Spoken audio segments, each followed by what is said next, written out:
¿Cómo están? Bienvenidos a Agenda Económica, edición PM. Muchas gracias por estar con nosotros.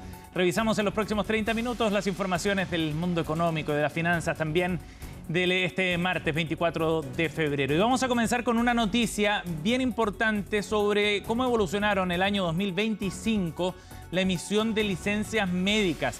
Fíjense que se emitieron 1 millón menos de licencias en comparación al año 2024 y esto produjo un ahorro de cerca de 670 millones de dólares en el sistema. Las razones parecen bastante claras. El informe que emitió Contraloría sobre el mal uso de licencias médicas en el sector público, sumados a otras investigaciones también llevadas adelante por el Ministerio Público, han incidido al parecer en el comportamiento y en la adquisición precisamente de estas licencias. En la siguiente información, Natalia Muñoz nos cuenta más.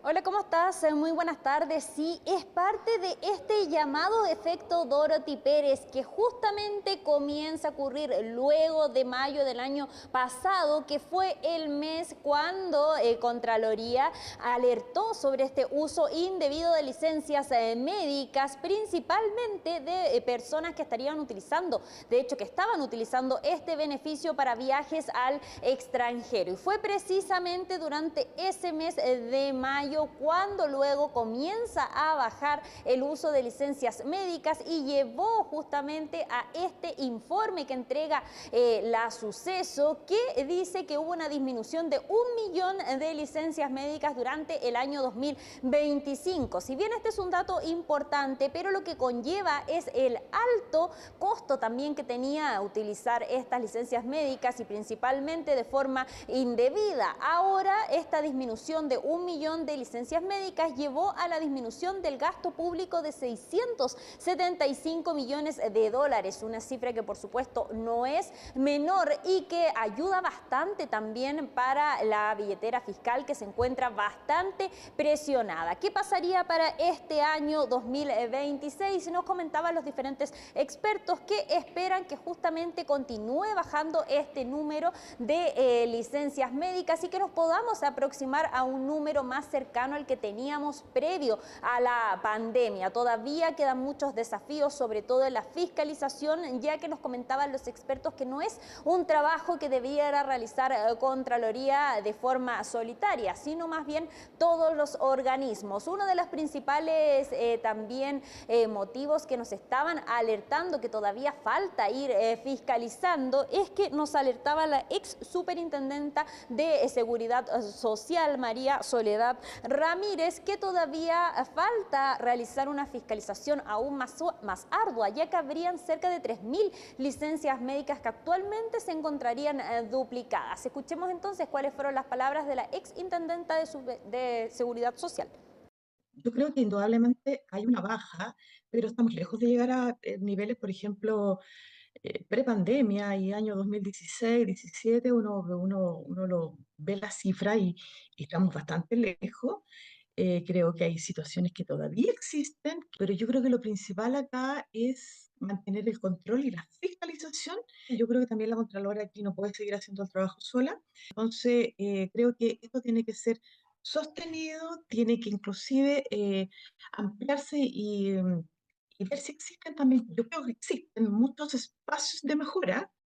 Parte entonces de los desafíos que todavía están vigentes en la fiscalización del uso debido justamente de las licencias médicas. Ahora sí vamos desglosando otros puntos importantes que trae este informe que entrega la Suceso correspondiente al año 2025. Principalmente 33% de las licencias médicas se fueron utilizadas por funcionarios del sector público. Esto es muy importante, ya que estos montos, estas licencias médicas justamente las paga el Estado y es ahí donde puede haber un menor gasto público y es donde también se nota esta contracción, esta disminución que es de un 18% con respecto al gasto que existió durante el año 2024. Ahora también otro punto importante es cómo se va a ir fiscalizando durante este 2026. Nos comentaba, por ejemplo, el presidente de la Comisión de Hacienda, el diputado del Partido Comunista Boris Barrera, de que existe la preocupación de cómo hay un menor uso de licencias médicas y hay una mayor fiscalización, preocupa de que trabajadores que realmente necesiten una licencia médica no se les esté otorgando o les sea más difícil poder requerir alguno de estos beneficios. También hay otros puntos para poder ir aprovechando y poder ir reduciendo también el gasto que todavía continúan en debe en nuestro país. Escuchemos entonces qué fue lo que nos comentaban los parlamentarios. Bueno, la disminución de licencias médicas no necesariamente significa un ahorro para el Estado, ya que finalmente quienes pagan esa licencia son FONASA o ISAPRE, de acuerdo a donde está afiliado el trabajador o la trabajadora. Lo que sí espero de que esta reducción sea por mayor fiscalización o porque mejoraron las condiciones de trabajo y no sea porque los trabajadores se sienten presionados, que les cuestionen esas licencias médicas y estén trabajando enfermos en sus puestos de trabajo. La caída de más de 1 millón de licencias médicas en el 2025 y el ahorro cercano a los 675 millones de dólares demuestra que cuando hay fiscalización el sistema funciona mejor. Tenemos que seguir fortaleciendo los controles porque los recursos de la seguridad social son para quienes realmente los necesitan, no para abusos. Ahí escuchábamos entonces parte de los desafíos para este 2026 y otro dato importante que trae este estudio elaborado por la Suceso con respecto a las licencias médicas es quién utilizó este beneficio. De hecho, el 2025, 5,5% de los trabajadores concentró cerca del 20% de las licencias médicas. Nos comentaban los especialistas que este grupo se debería investigar si es que está haciendo un uso debido o no de este beneficio. Otro dato importante también son las enfermedades que van prevaleciendo sobre lo que se va requiriendo de las licencias médicas. Las que más se han repetido históricamente son los trastornos mentales y del comportamiento y que se sigue justamente de las enfermedades músculoesqueléticas que se vuelve a repetir durante el año 2025. Noticias entonces importantes luego de este remesón también que trajo la Contraloría a nivel de fiscalización a nivel político con respecto al uso indebido de las licencias médicas.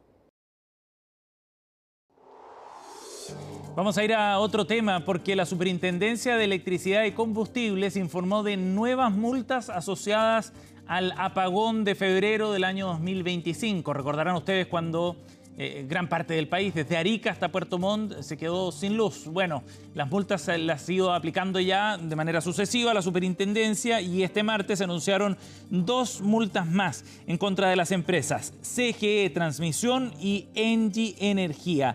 En total son más de 8.300 millones de pesos en multas cursadas para ambas empresas.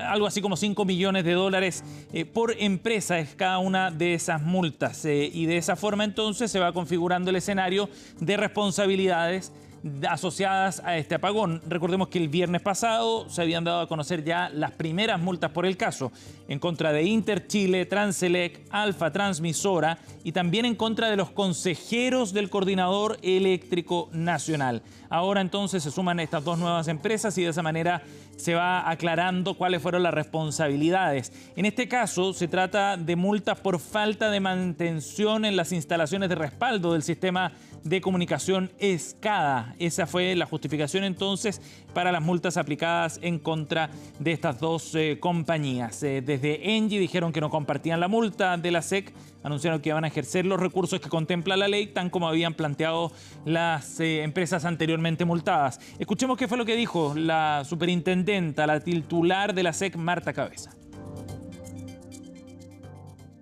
Como señalamos la semana pasada, cuando dimos a conocer las primeras sanciones por el blackout ocurrido en febrero del año 2025, esta jornada hemos dado a conocer 2 nuevas sanciones para las empresas CGE Transmisión y Engie Energía, cada una por 60.000 unidades tributarias mensuales que totalizan 120.000 UTM, equivalente a 8.000 millones de pesos. Estas multas son una clara señal para que las empresas, para que la industria siga mejorando sus estándares y entregue un servicio seguro y de calidad a la ciudadanía. Bien, nos vamos a ir a otro tema para revisar lo que está ocurriendo en el sistema financiero local. Solemos revisar aquí en Agenda Económica los datos más importantes respecto a las tasas de interés de créditos de consumo, de créditos comerciales y también, por supuesto, de los créditos hipotecarios. Y vamos a revisar en la siguiente gráfica cómo se han ido moviendo estas tasas con los datos vigentes a la segunda semana de febrero, del 8 al 15 de febrero. En el ámbito de las tasas de consumo, estas están llegando a un nivel de 26,31% y han ido subiendo de manera sostenida en las últimas 3 semanas en la práctica, desde niveles cercanos al 20%, ahora llegando al 26,31%. En el caso de las tasas de los créditos comerciales, estas están en niveles de 9,79% promedio para el sistema. Recordemos que estos son datos que recopila el Banco Central del total del sistema financiero nacional. Y también en este ítem, en las tasas de los créditos comerciales, hay un aumento desde el 7,66% registrado a mediados de enero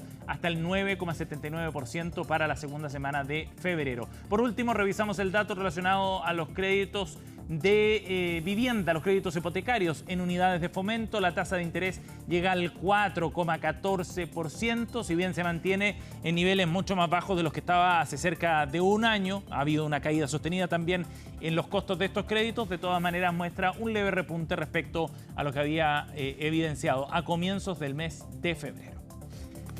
Después de revisar estos datos, vamos a ir a otro tema. Hay mucha preocupación en el sector exportador nacional por lo que está ocurriendo a nivel arancelario con Estados Unidos. Donald Trump hizo un anuncio a comienzos de esta semana de una nueva tasa de aranceles del orden de 15% de manera pareja en el comercio global. Esto después de que la Corte Suprema declarara la improcedencia de los aranceles que había anunciado en abril del año pasado por el Día de la Liberación. Bueno, la preocupación chilena radica fundamentalmente en que esto puede redundar en pérdida de competitividad para las exportaciones nacionales. Y en el sector frutícola lo ven con particular preocupación.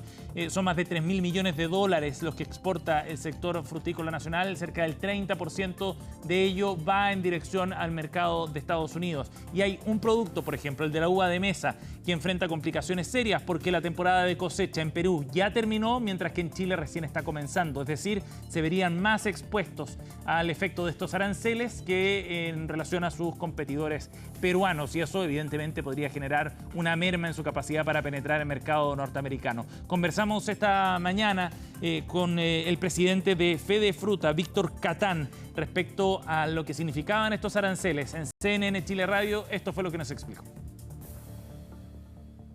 Ya en algunas especies, como la uva de mesa, estábamos prácticamente en la línea de flotación.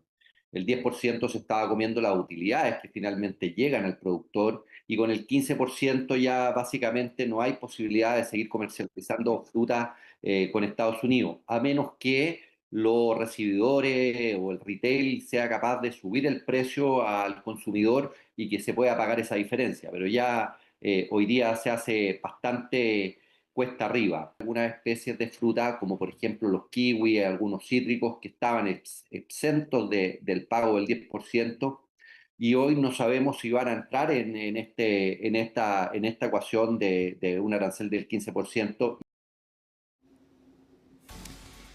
Bien, con esta información nos vamos a la pausa. Al regreso vamos a abordar la situación que está viviendo la sociedad anónima Sofri a propósito de una renovación de la concesión de largo plazo que ha generado algo de polémica también en el norte de nuestro país. El presidente de la sociedad nos acompaña aquí en el estudio en Agenda Económica PM. Pausa y ya volvemos.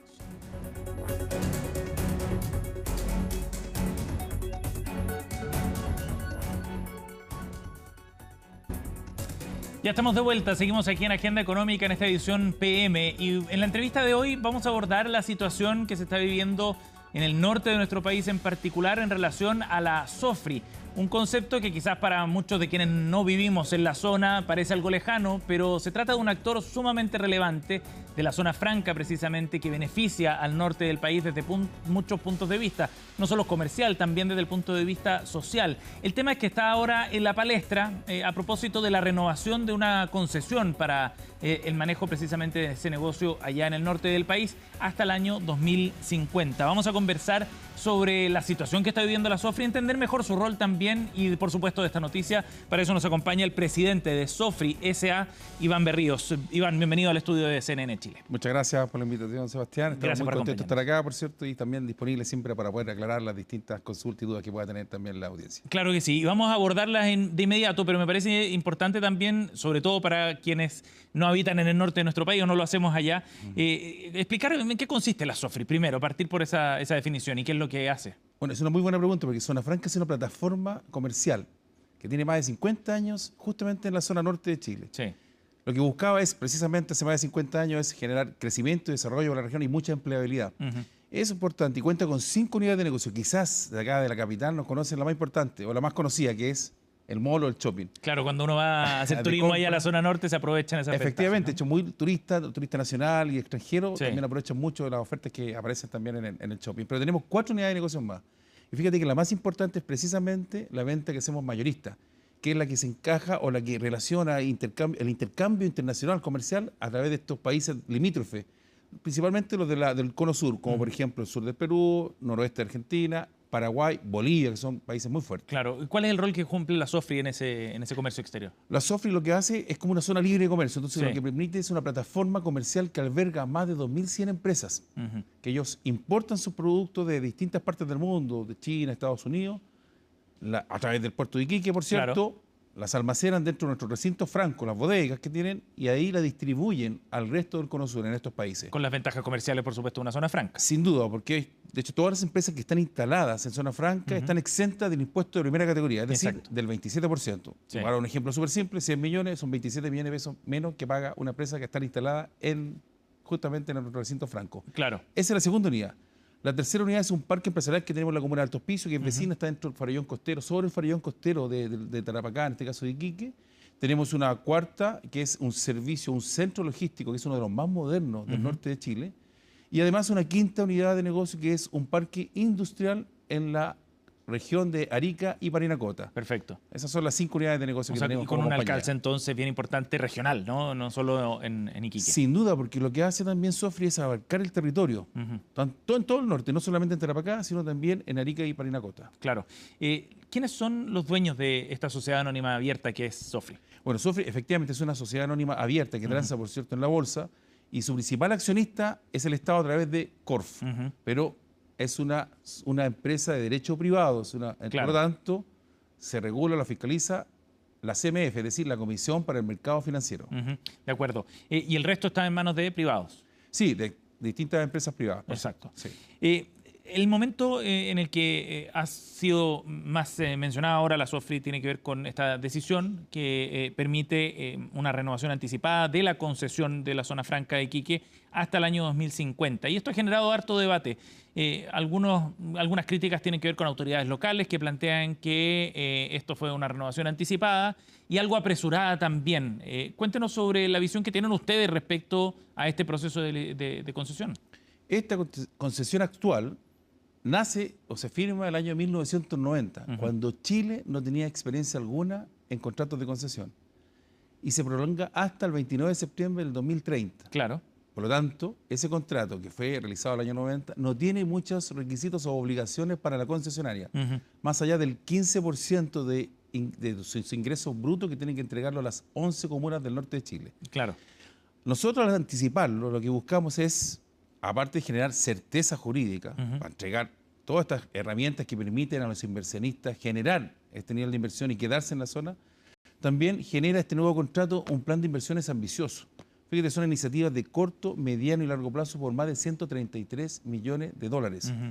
Obligaciones que no existían y que al anticiparlas lo estamos aplicando a partir de ahora. Es una gran Como ventaja. plan de inversión. Un plan de inversión fuerte. Y ese plan de inversión, como te contaba, es adelantar los 5 años. Porque podría ser también este plan de inversión a futuro, pero una vez que termine esta concesión, que no tiene obligación a partir actual. del 2030. Casi del 2031, porque es 29 de septiembre del 2030. Ajá. Claro. Iván, ¿por qué era conveniente hacerlo de esta forma y tan anticipadamente? Nobleza obliga, en este caso hay que ser preciso. Este proceso parte el año 2018, con el presidente Piñera en rigor. Se hacen diálogos participativos con todos los actores del sistema franco. Lamentablemente no concluyen el proceso. Y nosotros hicimos una consulta, en este caso en el año 2023, a la Contraloría General de la República, quien a través de un oficio de octubre del mismo año, nos señala expresamente que se puede generar un proceso de renovación en vía administrativa, que es lo que estamos desarrollando nosotros. Pero sin perjuicio de eso, igualmente, el Ministerio de Hacienda, quien es el mandante, a través del laboratorio de gobierno, generó diálogos participativos desde febrero del año 2025, donde convocó a más de 100 actores del sistema franco, entre ellos usuarios, empresarios, trabajadores, sindicatos, gremios, asociaciones, autoridades locales, comunales, regionales, parlamentarias. De eso se le arrojó un informe que expuso la propia subsecretaria de Hacienda en este caso, en las dos regiones, señalando expresamente, en este caso particular de Tarapacá, 9 recomendaciones, 9 hallazgos y 8 recomendaciones, que fueron insumo de este contrato que se aprobó en el directorio el 4 de febrero pasado. Ajá.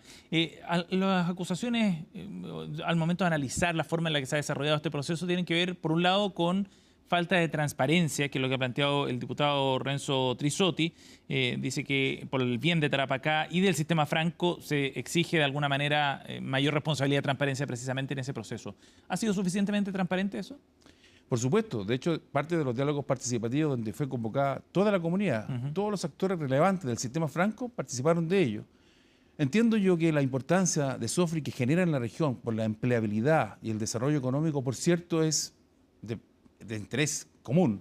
Por lo tanto, fíjate que de hecho la empleabilidad que generamos como zona franca son más de 45.000 empleos directos e indirectos en la región. Y con este nuevo plan de inversiones son más de 20.000. Adicionales. Y la sociedad anónima, por ser una sociedad anónima, también tenemos restricciones de informar. En este proceso de que nosotros como directorios aprobamos el contrato de concesión, tenemos que generar inmediatamente un hecho esencial a la Comisión para el Mercado Financiero. Claro. Y de ahí esperar, porque también convocamos una junta extraordinaria de accionistas para que aprobara este plan de inversiones, siendo que era facultad del directorio. Pero para transparentarlo y mostrarlo a la comunidad, solicitamos que la junta de accionistas, es decir, los dueños de la empresa, aprobaran este plan de inversiones ambicioso por más, imagínate, más de 133 millones de dólares. Por cierto que en ese proceso, entre el hecho esencial y la aprobación por parte de la junta extraordinaria de accionistas, existe un momento de información privilegiada que hay que mantener en reserva de silencio, por razones evidentes para no manejar contenido. el mercado bursátil por las decisiones que se estaban tomando. Iván, usted hablaba de la cantidad de empleos que se generan en torno a la SOFRI, ¿no? De 45.000 empleos. Así es. Aproximadamente, directo e indirecto. ¿Cuál es el rol social que juega en ese sentido la SOFRI? Porque esta discusión, y la que se ha abierto sobre todo entre autoridades locales y en la sociedad allá en Tarapacá fundamentalmente, tiene que ver con el peso que tiene específicamente la SOFRI desde el punto de vista comercial, económico, social también. ¿Cuál es ese rol? O sea, es tremendamente importante la palanca de desarrollo, no de ahora, desde hace 50 años, donde genera distintas empresas cosmopolitas, porque abarca desde chinos, japoneses, indios, pakistaníes, por lo tanto, y no solamente que llegaron a invertir, sino que llegaron a quedarse. Entonces, el interés social que genera es enorme, porque genera una actividad económica y una cadena productiva enorme en la región. Se benefician no solamente Zona Franca, sino también todas las empresas aledañas. Cuando llega un turista, ocupa transporte, hotelería, traslado, comida, restaurantes. Entonces, alimentación. Todo eso son la cadena alimenticia, de valor que se genera a través de Zona Franca. Por lo tanto, todos están interesados, el alcalde y todo. En ese sentido, ¿usted consideraría que la SOFRI es un activo estratégico no solo para el norte, sino para Chile también? Sin duda, porque llega a ocupar el territorio. Por ejemplo, en este plan de inversiones nosotros estamos explorando también, por ejemplo, ocupar lugares estratégicos para Chile, Colchane, para potenciar el corredor bioceánico vial que el presidente de la República en el año recién pasado lo generó política de Estado. Y de hecho se emitió un informe a través del Ministro de Economía con 5 pilares que definen la estrategia por parte del Estado de Chile para poder fomentar y potenciar esta ruta, donde SOFRI, fíjate, no vas a ser solamente un actor, sino vas a ser protagonista con estos más de 50 años de experiencia que tiene en comercio internacional, generando una ruta ya. Una ruta donde viene atrayendo cargas de todo el mundo, las interna por nuestro puerto de Iquique, las almacena en SOFRI y las distribuye por el Cono Sur. Es decir, estamos generando una dirección. Pero ahora buscamos la bidireccionalidad, es decir, el Atlántico, en vez de que salga por el puerto de Santo, en este caso las cargas de Brasil, salgan por los puertos del norte de Chile. Y en ese sentido, ¿la inversión está destinada a eso? ¿A qué se va a destinar estos 130 millones de dólares? Principalmente están orientadas a la estrategia de desarrollo regional de ambas regiones, de Arica y Parinacota y de Tarapacá. Esto están potenciando fuertemente, sí, los corredores bioceánicos vial, por un lado, por Tarapacá, y el bioceánico central por el caso de Arica y Parinacota. Por último, Iván, para cerrar, ¿qué pasos quedan para el desarrollo y la aprobación de esta nueva concesión? La etapa que viene ahora es la confección y firma del contrato, propiamente tal, y de ahí la toma de razón por parte de Contraloría. De Contraloría, esos son los pasos que vienen. ¿Cuánto plazo puede tomar eso? Un par de semanas. A corto plazo, entonces, esto ya debería quedar zanjado. ¿No quedará para el siguiente gobierno, eventualmente? No, porque ya está aprobado el contrato y está aprobado el plan de inspecciones, que era parte esencial de este contrato, por lo tanto obedece ya a la firma en el estricto rigor. Iván, gracias por haber venido al estudio de CNN Chile para conversar de este tema. A ti, muchas gracias, Sebastián, por la invitación y muy contento de estar acá. De esta forma cerramos esta edición de Agenda Económica PM. Gracias por estar con nosotros y quédense en nuestra sintonía. Las distintas plataformas ya comienza CNN Prime.